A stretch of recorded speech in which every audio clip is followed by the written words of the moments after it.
Well, welcome. I am so super excited for this time together. Why? Because it's one of my most favorite topics, and that is how do we use and how can we use children's literature, children's books to improve children's language and their listening and their literacy opportunities? Because you know what? Children who have cochlear implants, they can become exceptional conversationalists. And that's what we want to talk about today. So here's to get us started.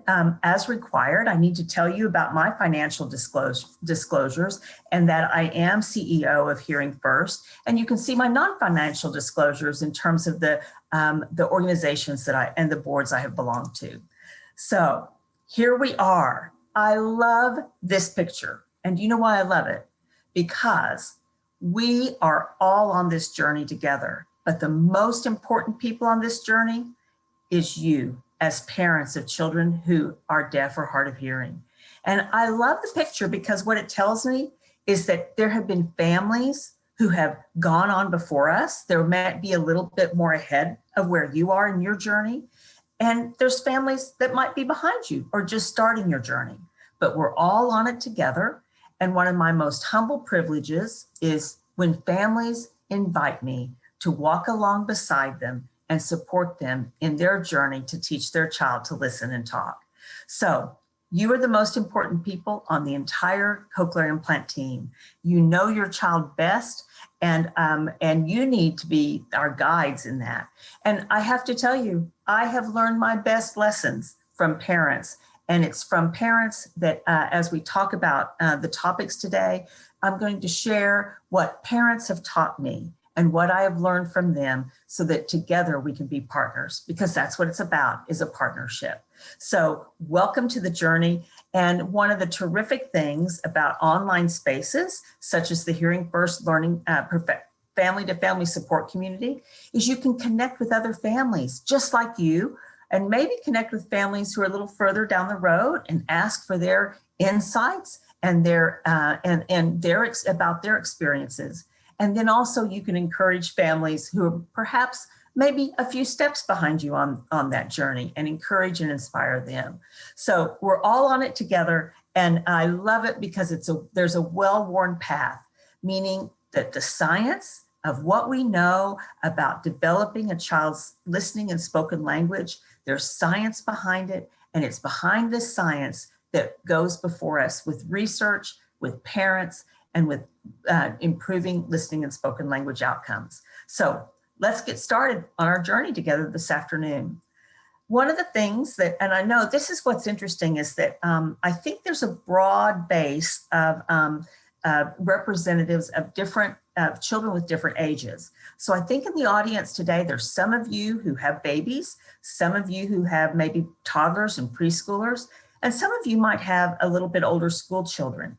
But the terrific thing that I have to say is that everything we talk about will be applicable no matter what the age of your child is. But one of the things, if you're particular in terms of just starting this journey with your baby, we have to remember babies are learners from day one. And one of the terrific things about learners and about children is that we have this opportunity to grow their little brains. And when you think about growing brains, well, how does that happen? Well, brains are shaped based upon the experiences they receive. So in other words, the more richer language environment they have, the more that the adults in their lives talk to them, take turns in conversations, and tune in to what they're listening to. That is what shapes the brain and builds a brain for listening, spoken language, and literacy. So it's true, what happens every single day counts, because what's at stake is brain development. And one of the things we know in terms of research is that we need to make sure that hearing devices, hearing aids, and cochlear implants are on all waking hours. And I've had parents ask me, so what does that mean, all waking hours? We now have data from our colleagues in Australia through the Lockheed study, which is the longitudinal outcome for children with hearing impairment. And we know that children who wear their devices at least 10 hours a day They have better speech and language skills. And so think of it as 10 to win. Now, some of you may not be at that level yet, but that's the goal to strive for, is 10 to win, because we know that children who wear their devices for 10 hours are going to have the best listening and spoken language and literacy outcomes. So we'll talk a little bit more about that. So if you think about it, hearing is really a building block for learning. And so it all starts with hearing. And that's why cochlear implants provide this amazing opportunity for a child to hear all the sounds of speech, to hear all the language that surrounds them. So hearing is that basic first building block, because if you can hear, then you can learn to listen. And if you hear and learn to listen, then you can learn to talk. And if you hear and you learn to listen and you learn to talk, then you learn to read. And if you hear and if you listen and if you talk and you learn to read, then you learn to write. And I think you've got the drill here. If you hear, if you listen, if you talk, you learn to read, you learn to write, you do well in school. And if you do well in school, you get to go to secondary school or have the job of your dreams. But all personal and professional flexibility begins with that building block of hearing. And that's why we want to make sure that these little brains that are growing and developing have access to all the sounds of speech that surround them, because what's at stake is brain development. What we'll do today is basic boot camp for what lies ahead in terms of developing that child's academic skills and personal and professional flexibility. So it all starts with hearing. So that's why we want to make sure that a child has access to all the sounds of speech through their ears, through their cochlear implant, and that we work together to maximize that every child can maximize their auditory potential with their device. So that's what this is all about. So how does a child build vocabulary? How do these skills build? I love this this poster from Jim Trelease. And Jim Trelease, the Read Aloud Handbook, and it's in the reference of the PowerPoint. I love that website because he really has done a lot of research in his lifetime, and he focused on the importance of reading aloud to children. And if you want to know the one thing that you can do that will make the biggest difference in your child's progress is reading aloud with them, sharing books with them, making reading and sharing books your everyday routine, that it happens every day and you build that in. And why does that work? Well, because if you have a listening vocabulary, that spills over into a speaking vocabulary. So how does typical language develop? It develops by first, a baby has to hear and understand. That's called receptive language. And then once they have receptive language, they begin to have speaking or expressive language, and where they can express their own thoughts and their own ideas. And then that spills over into developing their reading skills and then their writing skills. So what we know, children who have a greater oral vocabulary, where they know and understand more words, more vocabulary words, they become better readers. They have higher reading comprehension. So that's why when if you are in intervention currently, your interventionist may have told you, just narrate play by play what's happening every single day. Talk out loud. Talk about your thoughts. Talk about your feelings. Talk about all the action that's going around. Talk about what will happen next. So that, because the more we talk, the more we take turns, that's what builds little brains. That's what builds listening vocabulary, oral vocabulary, which is the foundation for reading and writing. So James Britton, a researcher back in the 1970s, he had this down. He said, reading and writing float on a sea of talk. So we know children who have richer vocabularies, children who have higher expressive language skills, they have higher reading comprehension and better writing skills. Why? Because they float on that sea of talk. That's the foundation in which we're building these skills. And I love my friends and colleagues, Dr. Carol Flexer and Dr. Jane Medell. They've stated it very well, that without clear detection of the entire speech spectrum, meaning all the sounds of speech, the higher levels of auditory processing in the brain are not possible, and that baby or that child's outcome will be compromised. So that's why we want to make sure that that's the wonderful opportunity that cochlear implants provide, is access to all the sounds of speech through their ears so that that brain can develop. So why is that important? Well, if I ask you to play Romeo, not rodeo, one letter changes the meaning of everything, doesn't it?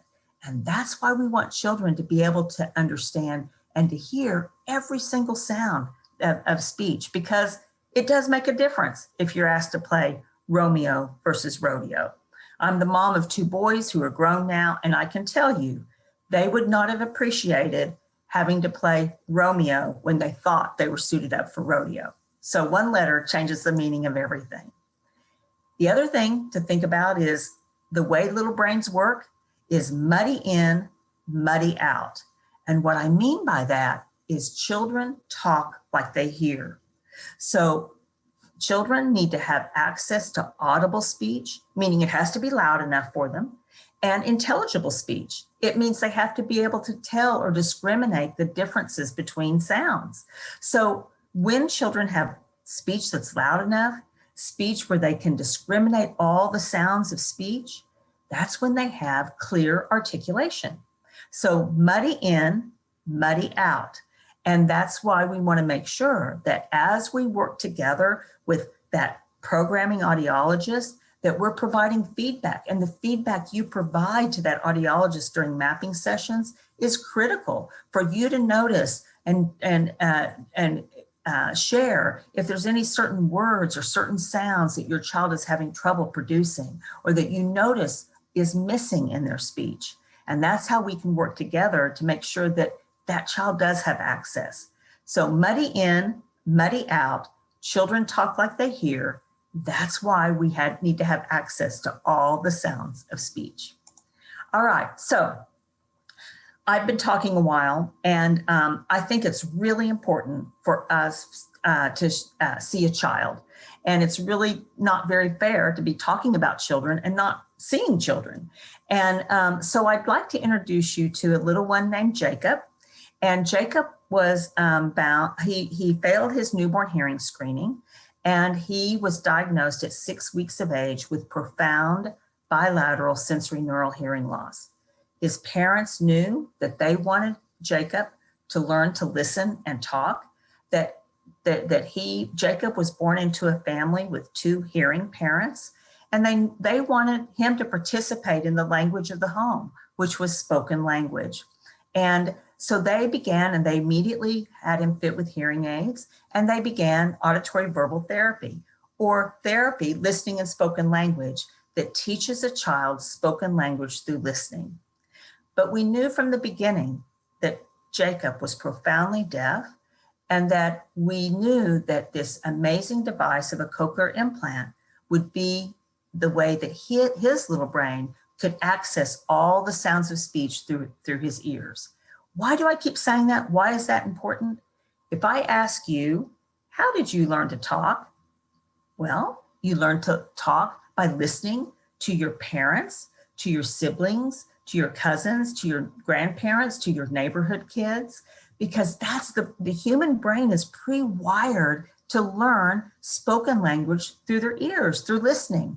And so that's why it's important that we have access to all the sounds of speech. And when we do that, and when we have access through cochlear implants, then the brain is ready to learn and ready to grow. So I'd like to introduce you to Jacob. He received his first hearing aid at 13 months of age. And the reason why it wasn't 12 months, at that time we were implanting at 12 months of age, is that he had a middle ear infection that we had to clear up. So he was implanted at 13 months of age. He then received his second implant at 20 months of age.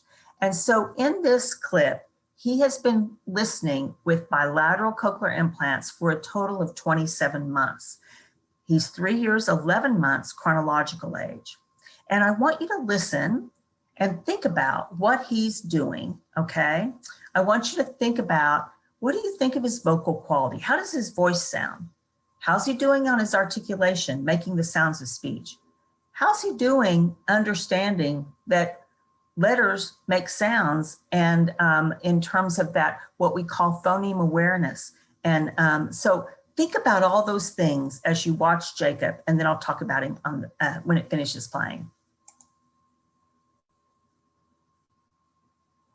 A says A, D says A, sound to A says A. A B says B, the B says B, A makes a sound, the B says B.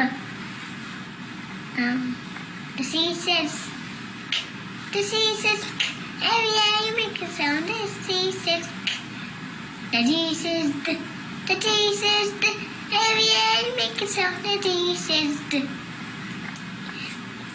The E says A, the E says A, make a sound, the E says A. The F says F, the F says F, make a sound, the F says F. A, B, C, D, F, G. The G says G, the G says G, make a sound, the G says G.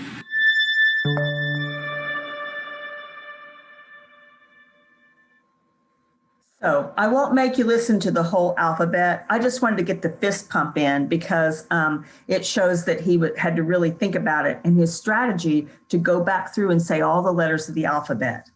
But what did you think about his speech and his language skills? Does he sound like you might expect a 3-year, 11-month-old, almost 4-year-old little boy to sound? Yeah, he does. His vocal quality sounds pretty much like typical hearing. His articulation, he's making the sounds of speech really well. He also is singing. Now, if you think about it, if you're a parent, you might have this toy at home. This is a Leapfrog toy. It's a toy that his parents had hang on his refrigerator, where you take the magnetic letter and put it in, and then it sings the song. Well, that's what's great about the opportunity to learn to listen with a cochlear implant, because he could take advantage of that same opportunity like a hearing child and learn from that toy. That's called incidental learning. So his parents didn't teach him that song. He learned it by experience with his toys. And one of the things we know is that children learn through each other, don't they? And they learn from their parents as well. And they learn from toys, they learn from exposure. But being able to sing, being able to rhyme, participate in finger plays, that's all a solid groundwork for literacy skills. So every good reader learns to rhyme. So if I say, Jack and Jill went up the hill to fetch a pail of water, Jack fell down and broke his crown, and Jill came tumbling after. So those type of rhyming words, those type of nursery rhymes, those type of children's books that provide those opportunities for you to pause and have that child fill in a key word are wonderful things to experience with children. And every time you do, you're growing their little brain. So what is that road to literacy? Well, we've talked about it. Hearing's the building block. And wearing that device all waking hours, eyes open, ears on, and being taught to listen with that device and being taught spoken language. And one of the best ways we can do that is sharing a book with a child. And the reason why is that books take us places we've never been. Books introduce language that we don't necessarily use all the time when we're talking with children or talking with each other. So it takes on these whole range of experiences and opportunities that we have. The other thing why it's so important, children who can tell and who know and can retell a well-organized story, they become better, have better reading comprehension when they can understand and know all the parts of a story, the beginning, the end, the beginning, the middle, and the end. So that's why it's important. Their sense of story is highly critical. And the only way you get that is by sharing a book. And why is that important? Have you ever been reading a book and as you read it, you can predict what's going to happen next? Why can you do that? Because you have learned all about how humans react, human emotion. You've learned your sense of story, your sense of narrative, and you can make predictions about what's going to happen next. That is a critical part of reading comprehension, of being able to, and critical thinking skills. So all these things are packed up in a very simple thing like sharing a book. All right, so the road to literacy, one of the things that books also do is there's this thing called serve and return. And serve and return is basically taking turns. Think of it like a tennis game, and you serve and the person on the other side of the net returns the volley. You hit the ball, it goes back across the net, and the volley continues back and forth. That's what a conversation is. That's called serve and return. So one of the ways that we can grow conversation skills is practicing this serve and return. Now, if your baby is little, they may be serving with a smile. They may be serving with a coo or a goo. They may be serving by pushing a ball to you. They may be serving by when you start talking and you stop, that they start moving their little hands and feet. That's called serving. So you have to notice what are those little moments, then talk about, narrate what's happening, give words to everything that's happening. As your child gets older, asking open-ended questions, and you may think, now what is that? An open-ended question is when I ask you something and it could be any possible answer. So if I say, where would you like to go to lunch? That is an open-ended question. But if I say, where would you like to go to lunch? Chick-fil-A or McDonald's? That's a closed question because I'm only giving two choices. And then there's also test questions. What's this? What's that? What's this one's name? And a better way to stay as children are growing their skills is to open the book and say, oh, I see a kitty cat. Meow.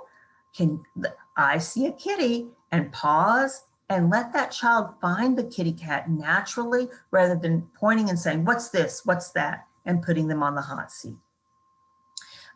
Then as your child gets older, that another way to serve and return is that when they say something, then to add to what they say by adding more words or making more comments. So if the child says ball, you could say, oh, yes, it's a big blue ball.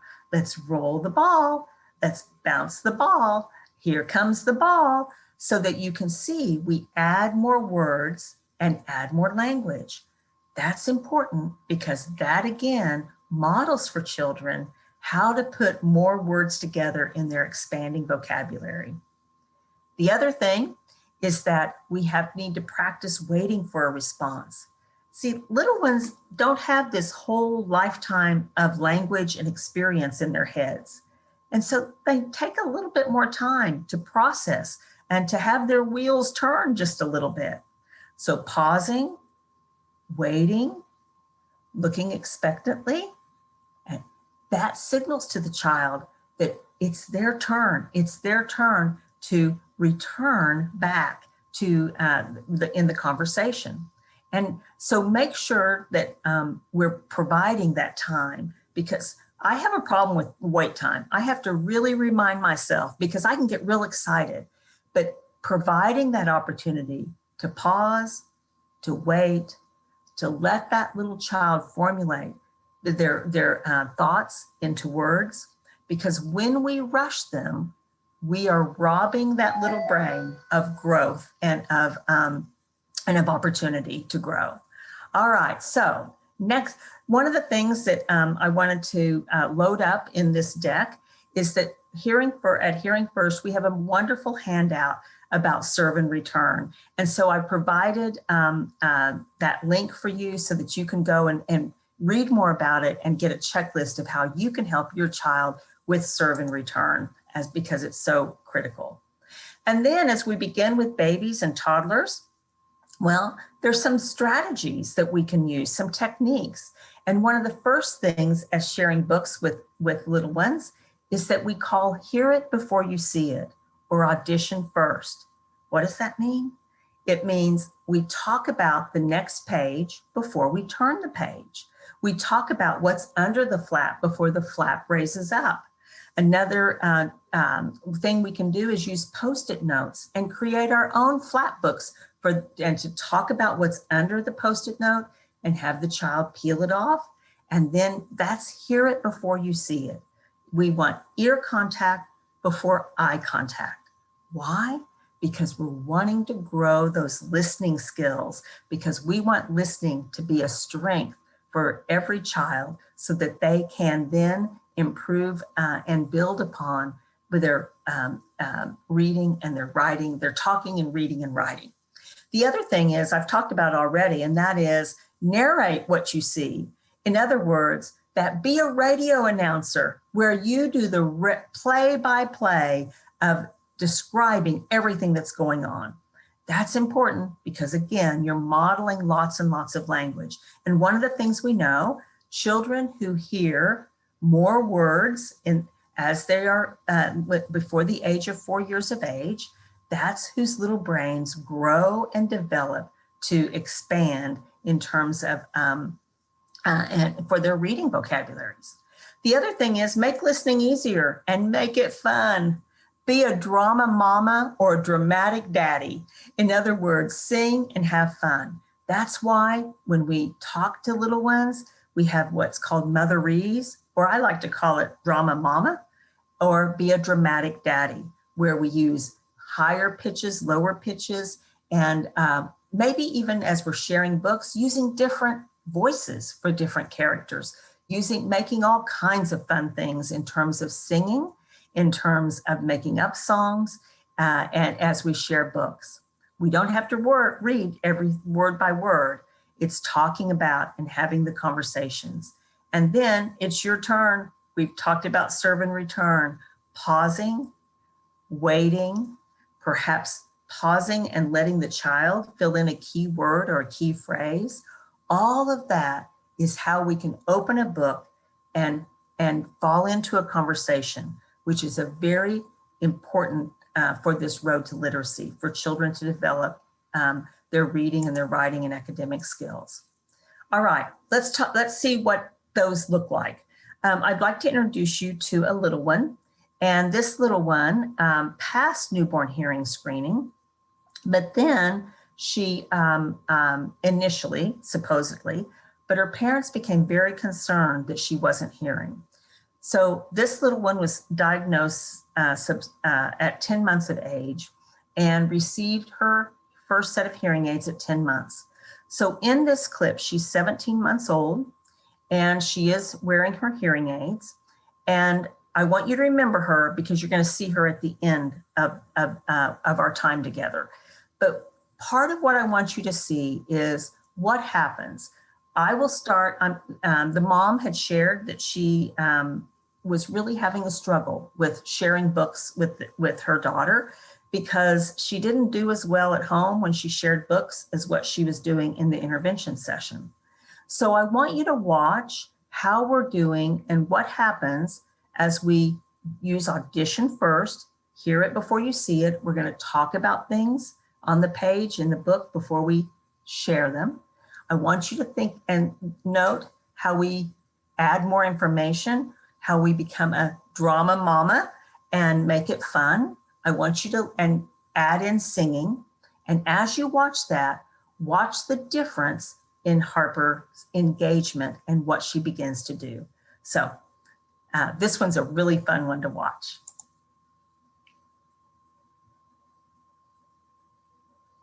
I brought my book. Should we read a book? You told me that you've been reading some books and flat books and stuff and all. Oh, look, it's my, you call them doggies or puppies? We call them Doggy. There's our doggy. Woof, woof. This one has lost most of its flaps. And there's the chicken. Buck, buck, buck, buck.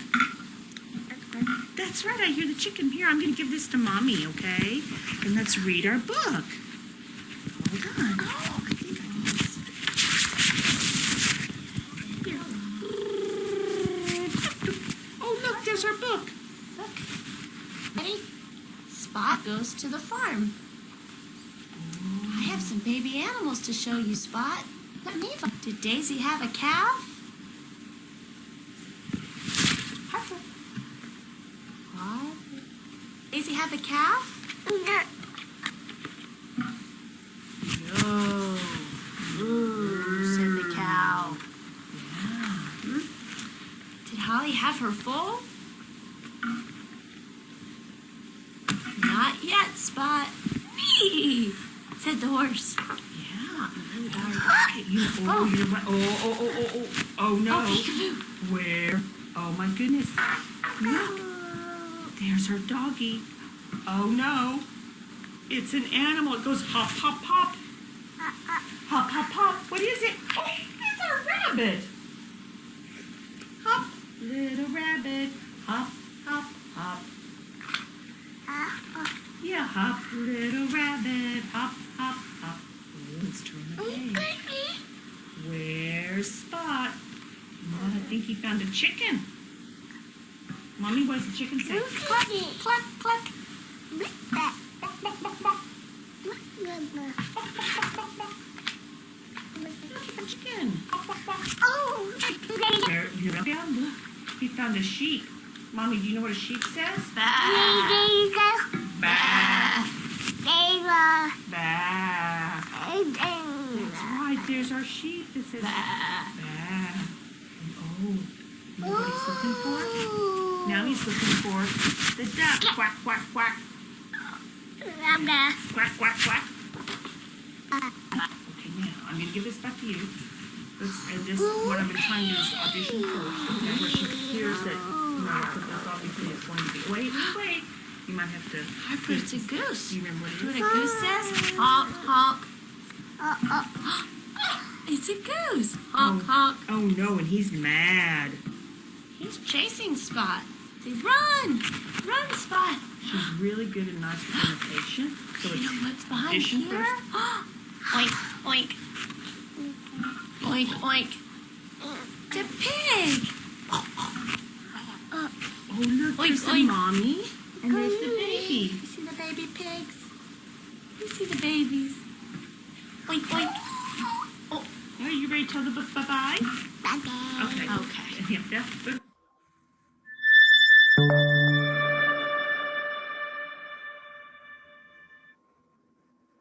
So this is when I wish we were live together, because I would have you tell me what you observed and we would talk about it, interchange.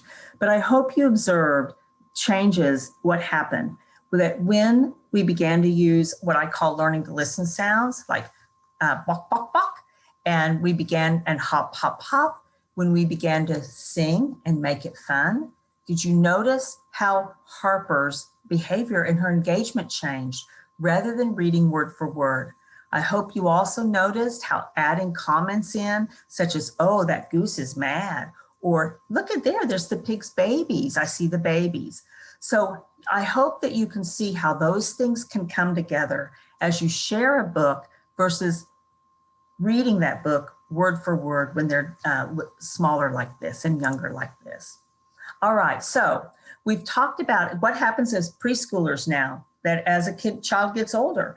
Well, we're going to do all those same things, but we also are going to add beyond the here and now. And what I mean about that is to relate what's going on in the book with something that's happening, to take it and add more comments, to embellish it, and to add more information. And also a great strategy at this age is all about me. Change the names of the characters to family member names.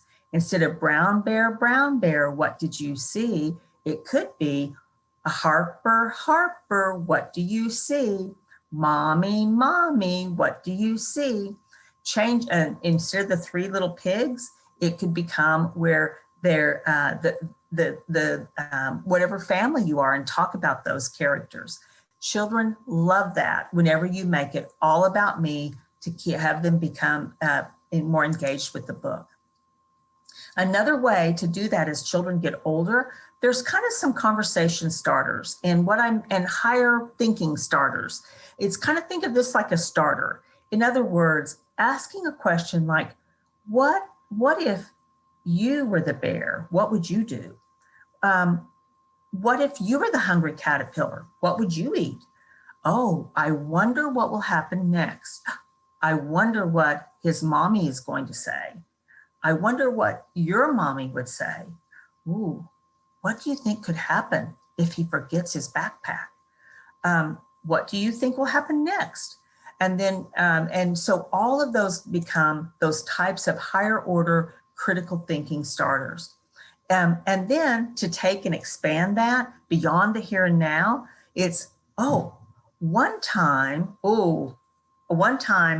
I broke my arm. You won't believe what happened. What happened? I fell out of a tree. Oh, this reminds me when you went to the fair with Grandpa and Grandma. Bet you can't guess how many plums the hungry caterpillar ate. Oh, remember when we went on a road trip? Remember when we slept in a tent? This is like when you got hungry and you wanted more cookies. And then I love this one for younger children to ask, what do you see? In other words, it's open-ended. There is no right or wrong. It's sharing a book. What do you see? I see a sun. I see a moon. What do you see? And letting them, and that's a great way of practicing vocabulary words rather than putting a child on the hot seat and drilling them. What's this? What's that? How many? So using that open-ended question is quite effective. Oh, this is, and then some more of those higher order or thinking triggers, and so that you can, as a child gets older, deepen the conversation. Oh, have you ever gotten in trouble? And how do you make a peanut butter and jelly sandwich? Oh, maybe your mommy knows. You could ask her. Maybe your daddy knows. You could ask. Oh, where could he be going next? And so you can see how there's no right or wrong to this. It's based upon your own thoughts and feelings. And that's the way that it's a bridge to help that child express their own thoughts and feelings, and to begin to understand that people have different ideas. They all don't have the same ideas. And that's great because it teaches flexibility in language, flexibility in thinking. All right, so I have another little one for you to see. And this is one that in this clip, he's 2 years, 8 months old. And I want you to watch how we're reading the book, No, David, and sharing the book. If you're familiar with that book, it has very limited words in it, except No, David, and the pictures. So, but I want you to observe how we're using hear it before you see it, or audition first. I want you to think about the conversation or thinking starters that we just described. And I want you to, Mom is fabulous. She's a terrific language teacher in being her child's first and most important teacher. And so watch how she interacts with this little one.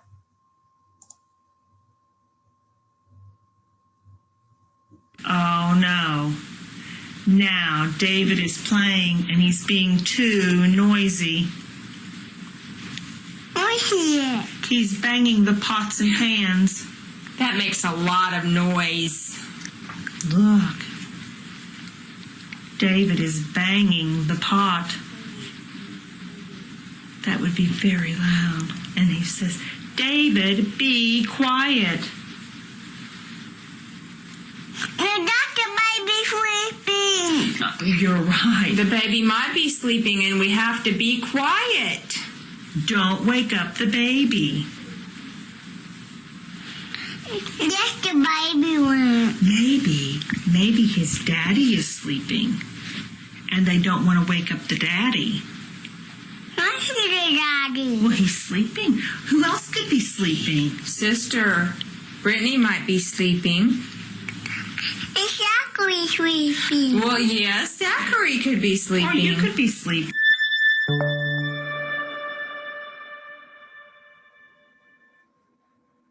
So it's amazing the conversation that's happening, isn't it? The conversation dance, the serve and return with a 2-year, 8-month-old child.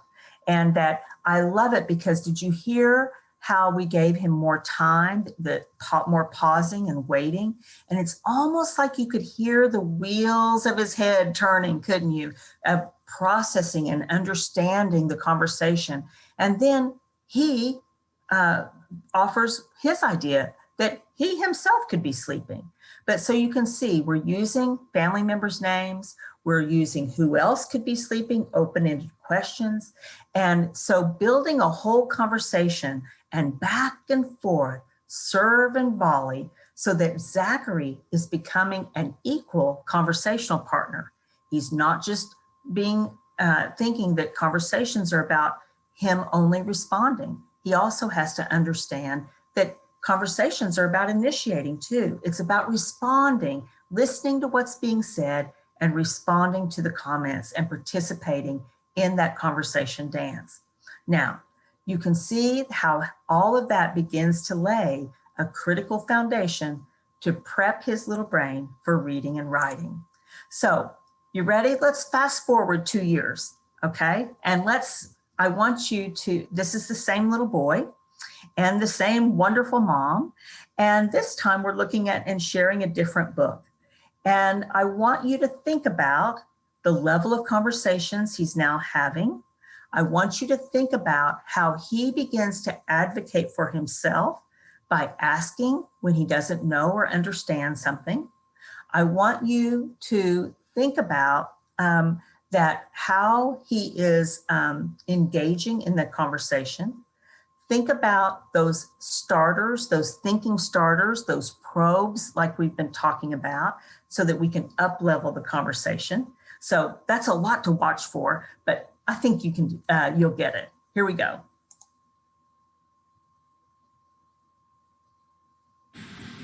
You're not going to believe what she eats next.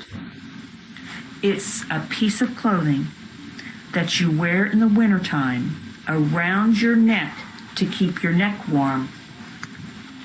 A scarf. Yeah, she swallowed a scarf. That is so wrong. Can you believe that? I wonder what she thought that might be. What does that look like?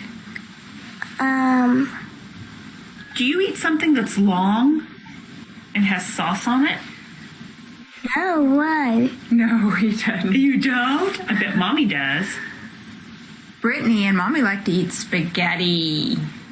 It looks kind of like spaghetti, but it's a scarf. There was an old lady who swallowed Scarf. a long striped. Scarf. She tried not to barf. Ooh. Do you think that she was trying not to barf? What's barf? Oh, it's tossing your cookies. It's when you throw up. When you vomit. When you upchuck. Oh, yeah. Ugh. Have you ever barfed? Yeah. When I was at Papa's wedding, they had throw up. You did? You threw up? Yeah. Oh, I'm sad to hear that. Did you upchucked? Yeah. Yeah. Why did I do that? I think that your belly was upset. Did you swallow a scarf? No. What did you eat? I didn't say, maybe I ate a lot of cookies, that's it. Oh. Sometimes you can get a bellyache from eating too many cookies.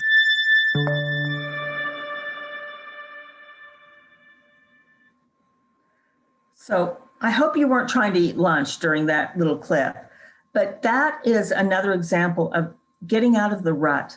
Sometimes we tend to want to use the same words over and over because we know those are the words the child can understand.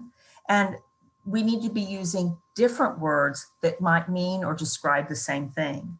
So we can't just call everything a boat. Sometimes the boat needs to be a canoe, a ship, a raft, a zodiac, whatever that is. Always think about once your child knows and understands specific vocabulary words or ways to say things, to always think about giving him other ways or other words that can mean the same thing. So once we have bye-bye down, it's so long, see you later, hasta la vista, whatever that is, to teach that child it's not just always bye-bye. And so they're always expanding that there's lots of different ways to say the same thing that mean the same thing. And I hope you have a sense there also of the conversation that was beginning to happen. I love this clip with him because what has happened is that he knows when he doesn't understand a word. That's a very important skill for a child to have in terms of their conversation abilities as well as their reading abilities. So he turns to his mom and he asks, what does barf mean? So he understands that questions are powerful and questions are ways that we ask each other things to get to missing information. And then as he listens to it, he comes up at the end where, maybe I ate a lot of cookies, that's it. But see, I think he said that because mom said it's tossing your cookies. And I think he took that as literal then. And so I noted that we probably need to work on that expression of figurative language.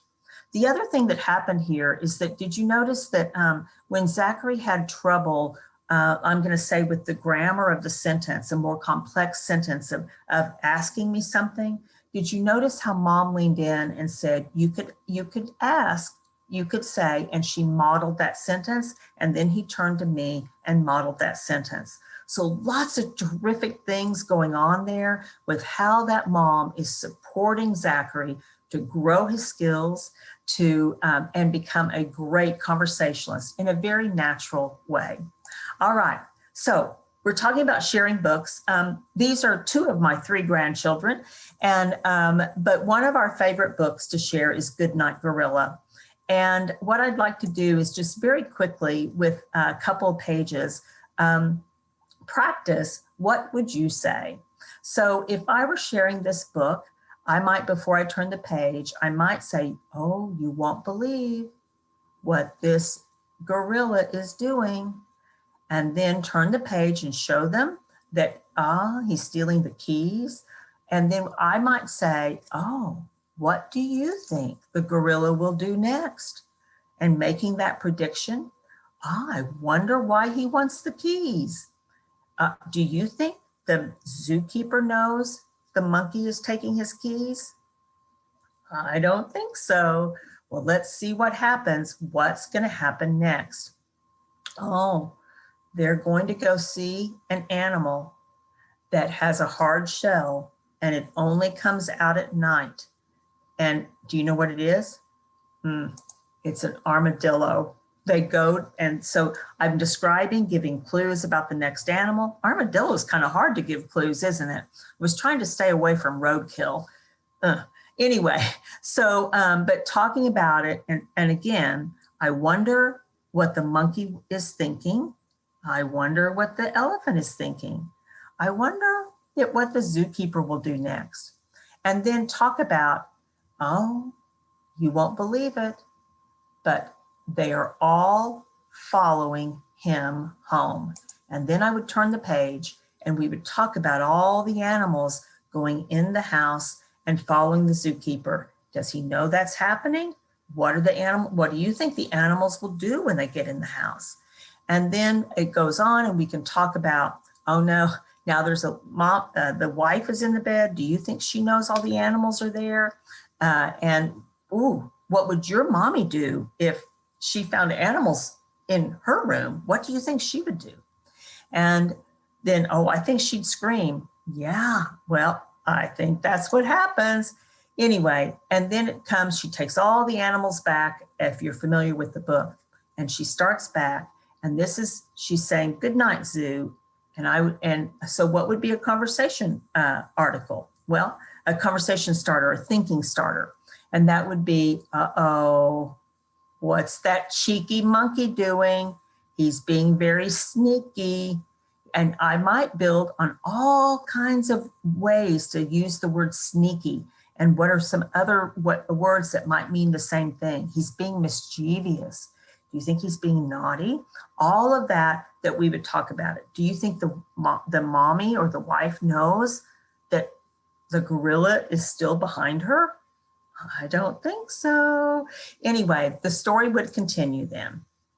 So I hope that gives you a sense. And then as children get older, we choose different books. Another one of my favorite is There's an Alligator Under My Bed. And to really talk about that this little boy thinks there's an alligator under his bed. What would you do if there was an alligator under your bed? Ooh, what do you think would happen? What do you think your mommy would do? What do you think your daddy would do? And then, the boy has a great idea. He is going to leave a trail of food. Yeah, I think, let's see it.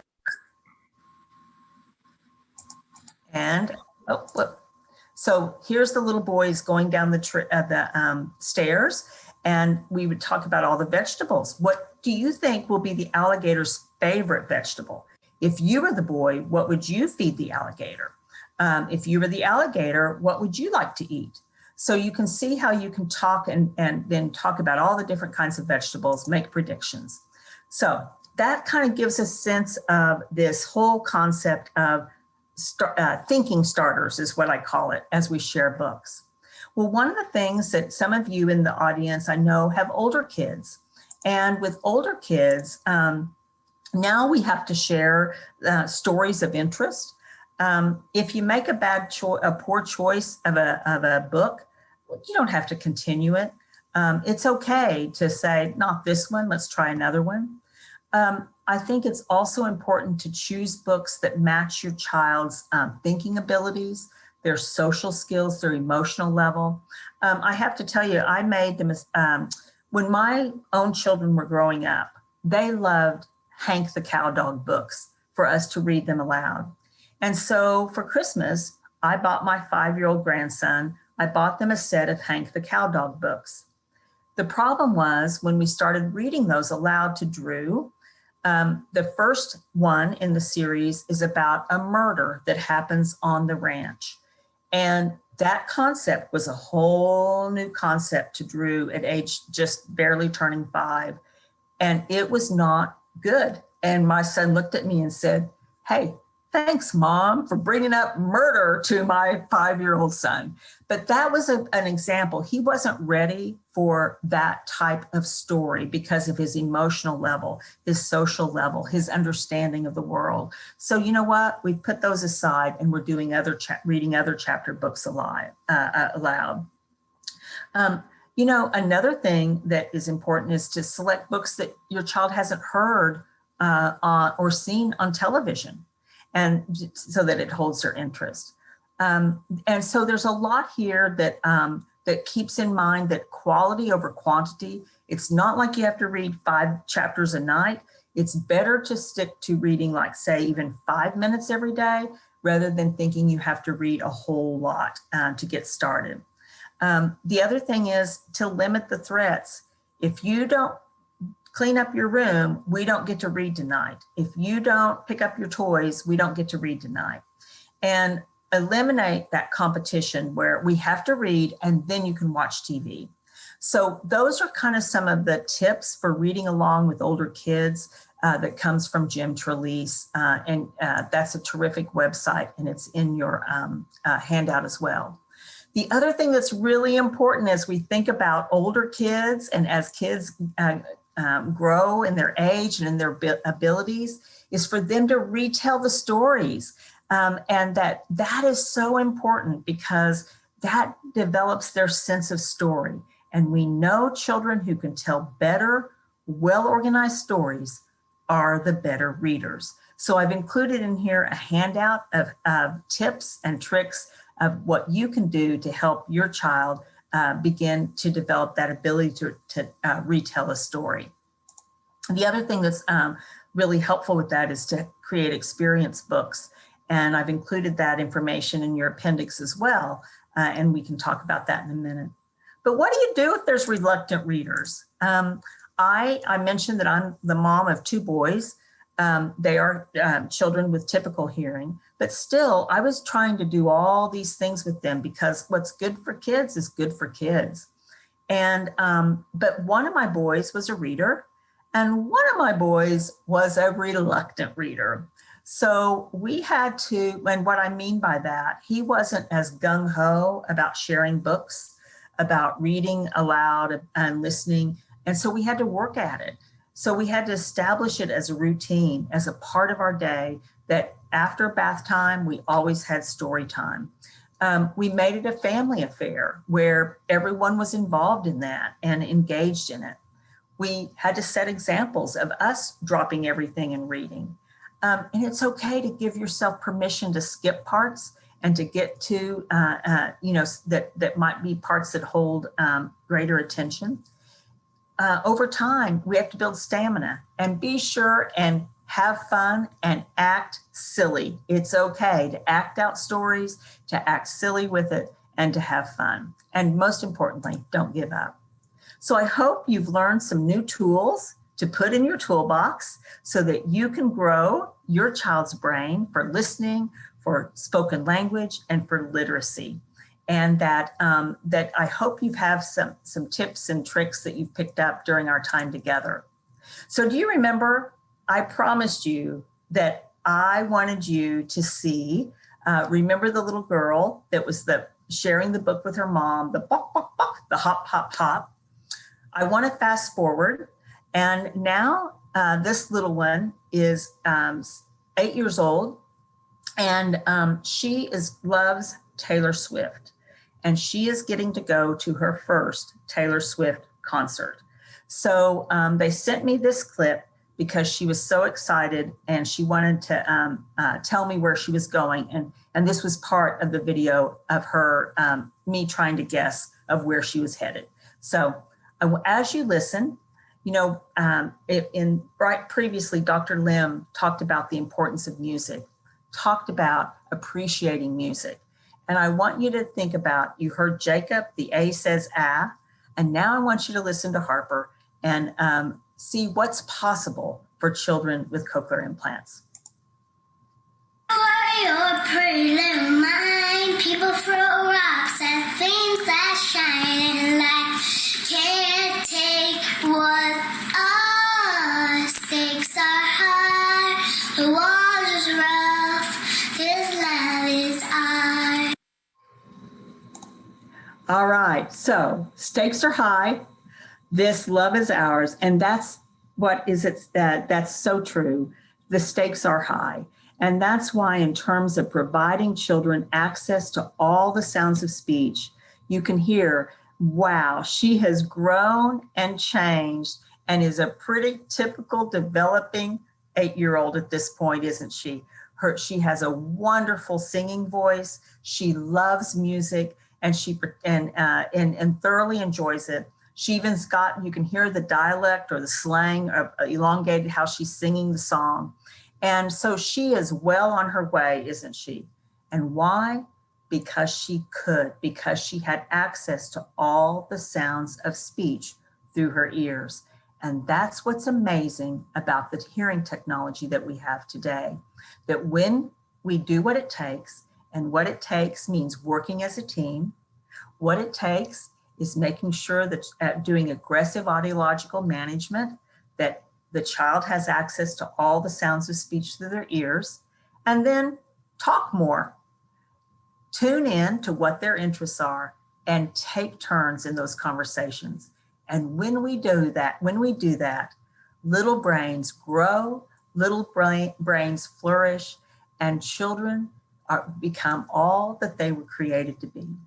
So thank you all so much. I hope that you've enjoyed it. Check out the handout, because I put a lot of good stuff in there. And most importantly, what I want you to invite you to is at Hearing First, we have a parent-to-parent support community. Come join us over there, meet other parents like you, learn and dialogue with each other, support one another. There's nothing better. I look forward to seeing you in online spaces.